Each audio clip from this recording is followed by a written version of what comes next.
బతుకులు మారిపోతాయని మా వాళ్ళందరూ హాస్యగా రోడ్డు వైపే చూస్తున్నారు. మా బావ కారం కోడి కాలుస్తున్నాడు. అప్పుడు దాకా అద్భుతంగా ఉంది. అదే టైంలో పులొచ్చింది, మేక చచ్చింది.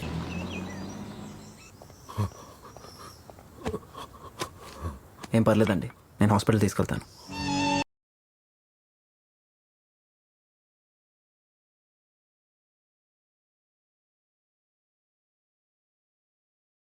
రండి.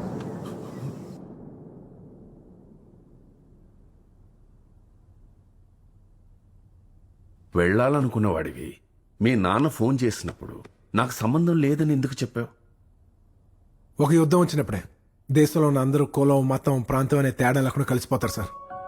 ఒక కష్టం వచ్చినప్పుడే కుటుంబంలో ఉన్న అందరూ వాళ్ళ స్వార్థం, ద్వేషం, పగ అన్ని పక్కన పెట్టి ఒకటవుతారు.